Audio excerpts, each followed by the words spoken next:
What's your most successful unethical life hack? Need new tires? Rent a car with same bolt pattern and swap the wheels.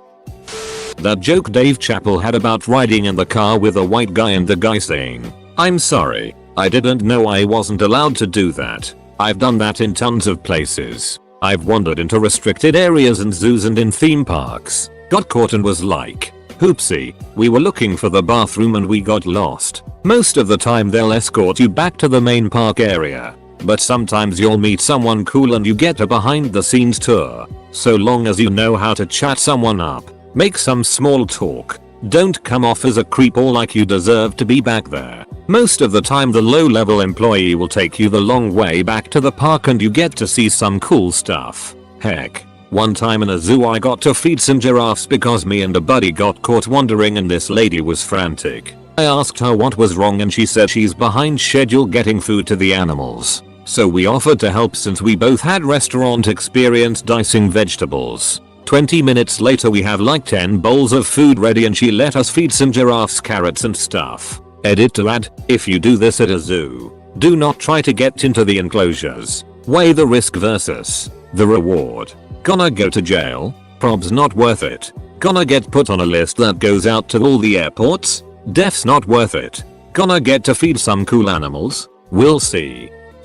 This one's a long game but start building a reputation as a bad liar. Tell mundane lies with overt tells. Over time people will trust your truthfulness on everything else you say. The possibilities are endless. Lied on my resume to get my first job in IT, then crammed watching videos of the technologies the job description wanted and got the job after lying in the interview. I got a parking ticket my first or second semester at a junior college. Can't remember anymore. The ticket came in a little unmarked and unsealed envelope. Instead of getting a permit, I put that envelope back under my windshield wiper every morning so they thought they had already given me a ticket. I did that for 2 or 3 semesters before eventually transferring. So, paid $1.30 ticket for over a year of school parking. I once got a parking ticket and instead of paying it I dipped it in water, crumpled it up, and had my GF bring it to the police station a week later saying she found it on the street. I went online to see if the citation was still there and it was gone. If you rock the vending machine back and forth to dislodge the trapped Snickers bar, then you improve the gene pool for the rest of us. Complain, complain, complain. Email giant companies with some mundane dissatisfaction with their product and many will just throw replacements or high value coupons at you. Some companies are way more responsive than others.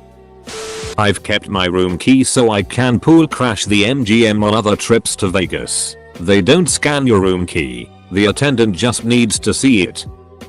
Using coffee straws for free laundry via my apartment's washing machine. Need to replace an old video game controller? Go to GameStop and buy an identical one. After waiting overnight, go back to GameStop with your old broken controller in the bag and return it for a full refund exchange. Source: totally did it last week. If you want to buy something online, first create a dozen fake email accounts and then badger the seller with absurdly low offers. Like really be mean and ditty about it. Next sign into your real email and offer a low but reasonable offer. He'll be so relieved to hear from someone that's not an arsehole that you can get a nice discount when he accepts your low offer. Had new phone in back pocket. Sat down without thinking.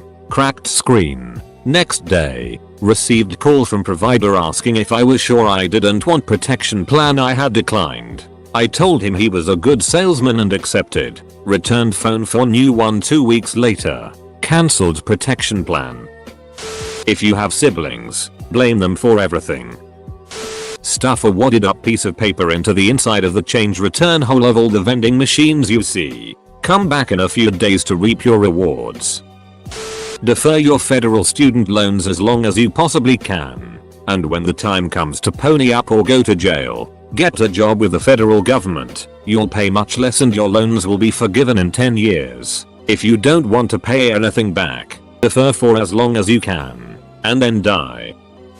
My dad gets air mattresses from Big 5 for free. He's been doing it for years. Whenever his old one breaks, he buys a new one, puts the old one in the new box, takes it back and says it's defective and gets his money back, and keeps the new one. I guess you could do this with a lot of things, but he limits his gig to air mattresses. Want to save yourself $0.49 and commit a federal crime? Put a letter in a mailbox with no postage. Put the destination as the return address. As an older person, I can reliably assert that acting confused and or hard of hearing can get you out of most minor troubles. Use the self-pay kiosk at the movies. Instead of the regular adult, I choose the senior. I would do the child, but usually watching something R-rated. The 15-year-old ripping your ticket at the cinema rarely would check. If they do, you just play dumb and push the wrong button. Saves a few bucks. Signing up for stuff under a fake name to get free stuff at campus fairs. Sometimes when a building is locked after hours and I'm there during the day, I will crumple up a napkin and stick it in the lock so I can come back later. Amazon Prime customer. Every time an item doesn't turn up the following day, even if you have received an email telling you it will be delayed. Every single time. Live chat Amazon customer services. I find I have to Google it as it's very difficult to get to from their website. Explain how disappointed you are and that you pay extra to be a Prime customer. Usually get 1 month free Prime membership. I've got 5 months free membership so far and counting. Most items I actually didn't care they were delayed but thought it was worth trying my luck. I don't know if this counts, but I have an obnoxious co-worker that never stops talking, so I started sticking my hands in the hand dryers every time he spoke to me. Situated in our workplace for hygiene reasons, so I couldn't hear him, and now he just doesn't bother trying anymore. I eat a donut every time I go to the grocery store and I don't pay for it. You never get busted just casually eating it as you do your shopping. I was caught speeding once. I have a concealed pistol license, but almost never carry. When I was pulled over, I handed the cop my driver's license and the CPL. He asked if I had a weapon and I said, "It's in the glove compartment. Do you want me to get my documents? I don't want to open it without your permission." He said, "Nope. The fewer guns I see, the better." Slow down and left. There was no pistol in the glove compartment. Start a charity based on some issue awareness. 95% of donations go to cover overhead. 5% go to helping people be aware. Not sure if they still do this, but when I was in college, Amazon offered 6 months of Prime free if you use your student email address. Street my college. You can change your email address to something else than what they gave you as a default. So I just changed it every 6 months and got Prime for free for 4 years. I have this brother-in-law. He buys those gas-powered lawn edgers from Sears. The things are famous for lasting a season or two, since the engines are so temperamental. Anyway, he uses it all summer and fall. At the end of the season, he pours in a little extra oil into the gas mixture, takes it back to Sears and says the engine is ready to blow because there's a lot of smoke coming from the exhaust. He then proceeds to start the engine right in the store to prove his point. This drives them nuts. They tell him to shut it down and proceed to give him a new one. Next year, repeat and reflush. Different Sears store. I think he's on number 5 now. If you have a life savings and want to get on welfare, instead of living off your life's savings, buy a home with it. You just basically converted your money into an asset that the government won't consider when you apply for government benefits. Note, I've never done this, but found this out when seeing if I qualified for government assistance. Smoke some pot and put red eye relief eye drops in only one eye. Now you have pinky. Do with it what you will. Not me, but a friend of a friend went to a couple of music festivals, sold bunk pills, and made enough $ to buy a new car. I didn't do this, but someone I went to high school worked at a Walmart pushing carts. He would find receipts left behind. If he found a receipt for something he liked, he would keep it. Later he would take whatever the receipt was for, and if he got stopped, sets off the alarm, he would just pull out his receipt and say he bought it during his lunch break. He bragged how the manager said they were being hit by a pro. Eventually he was caught when he tried to steal a Wii. Walk around a neighborhood. You know, college students live like apartments. They are 50% likely to drop cash on the ground. Pick it up and take it. During college in the 5 years I've found $300 on the ground. At the self-checkout, ring up your expensive organic fruit as inexpensive regular fruit. I have never gotten caught, but just play stupid like the checkout confused you and in your frustration just picked the item that looked closest to what you had. Get good at lying. It makes life a lot easier as long as you can keep the lie going. Steal 2 from a pile and jokingly put 1 back saying you're no thief. There you go. Free anything from a pile so long as you can pull it off. If you speed, drive a maximum of 10 over 5 and you won't be pulled over, but 10 and it's fairly easy to talk your way out of a ticket. My friend and I went to a concert with $15 nosebleed tickets that we bought last minute. We printed them out on computer paper. When we got to the venue I noticed the people going into the pit had yellow wristbands. I cut our paper into long thin strips and dipped them in mustard from the hot dog stand and made wristbands. We pulled our cell phones out to act casual and walked with a group that was going in. Gave a quick flash of the wrist to the security and that's how we got $180 front row seats for cheap. The most unethical thing I know was to go to different schools and universities and start raising funds. I was maybe 17 years old, so I had the perfect look for a high school or early college. Don't know what it is in English. I'm German. Student. I would go around different classes to collect money for children in Africa, rainforests or immigrants. I appeared just like a student who was being a good Samaritan and was working on a project. The teacher would always tip something to act as a good role model, and several students would follow up to impress the teacher. Best thing about it was that even if someone would try accusing me of anything, which never happened BTW, I could just donate the money for real and everything was well under the rug. Edit. Spelling.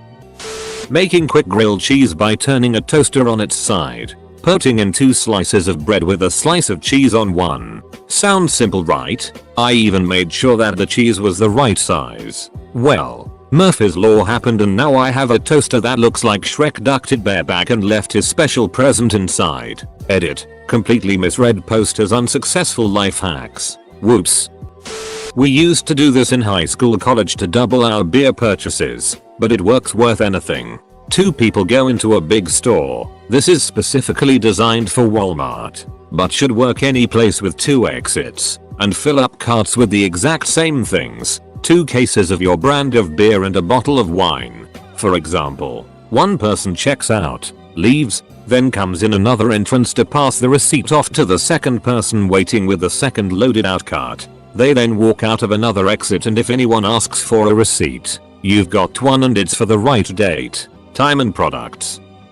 This might be a bit outdated now because it's so easy to order everything online, but if a local store doesn't carry the product you want them to, just call them and ask them if they have it, and have a few friends call and do the same. Also ask if they have it every time you go in, and have a friend or 2 to do the same. Eventually they will think that everyone is asking about product X, so they should start keeping it in stock. When I was younger, me and some friends got a local sporting goods store to carry disc golf discs by doing this.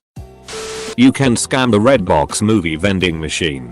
Just carefully remove the sticker and place on a blank disc. Boom. A movie for less than $2. If you get caught doing anything, just act stupid. Never give in and most likely you'll get a slap on the wrist and don't do it again. Go the speed limit in the fast lane. Soon as someone gets real close, shift down. If using an automatic, just shift and drive to 3 or 2, then brace yourself. Wait till a few weeks after and go to the doctors and complain about neck pain from the accident. This will be a pricing buy, and if you don't have okayish insurance, get some tests done and your doctor will be willing to tell you anything that allows him to charge your insurance. Don't take those bills. Findings from the accident. Go to a lawyer that only gets paid if he wins. Shop around. ? Profit. Their insurance will most likely cover everything and only pop up as a higher premium for a few years, and you can easily get 50k. If you do this to someone in a nice car, chances are higher for bigger payout. Only saying this because this is what someone did to my mother 10 years back. Rob a rich person to become rich. For a cheaper airline ticket, buy a ticket to a less traveled place with a layover in your actual destination. When you order pizza for delivery, call the place after the driver has left and say something was wrong with the pizza. Chances are they will either 1. Refund you, 2. Send a free pizza, 3. Give you a free pizza next time you order. Just don't do it too often. From the same place, or with the same driver. Buying something from Craigslist? Tell the seller that you live in a city 20-30 miles from where you actually do and ask them to meet you halfway in the city you actually live in. Seller lives in city A. You live in city B. Tell the seller you live in city C and ask to meet in B.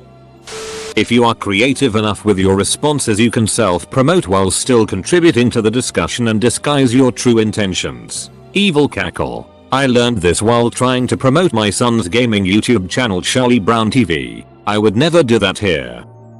If you want to be an interesting person, visit lots of travel blogs, or even the travel subs, TripAdvisor etc. Lots of people who travel to common places do the exact same things. You can easily be that guy who has traveled to 20 countries without having ever traveled to any countries.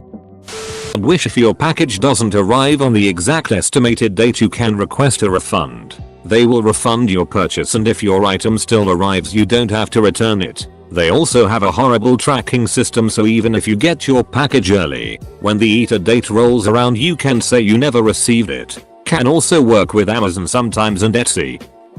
I used to scam free extra dipping sauces from MCDs. This is how. You go through the drive-thru when it is busy, order your McNuggets, pay for them at the first window. Then when you get up to the pickup window, act like you forgot to buy extra sauces and ask if you can buy them right then and there while holding out a credit card. Do not hold out cash because the attendant might just pocket it. Odds are they will just give them to you for free, since what you just did was throw a big monkey wrench into the finely run machine that is the drive-thru ordering pickup process. My local MCDs suddenly got really stingy with condiments, only giving you the minimum and posting signs saying extra condiments would cost extra. They've since changed and are no longer stingy, so I don't need to use this method anymore. Edit. I once tried this same thing at a Pizza Hut drive-thru. Got a free soda. I found this one out from my friend's dad. If you are driving in scrubs or a lab coat and get pulled over, just say that you were speeding because you are on call for a major emergency surgery. Not exactly a hack, but make presentations, PowerPoint and such, using porn actresses actors instead of stock photo people. If the teacher professor doesn't watch porn they won't suspect. If they do recognize the individuals they probably won't call you out on it. Edit. I take no responsibility for possible or eventual motions taken by any educational entities as means to punishing you should this hack fail.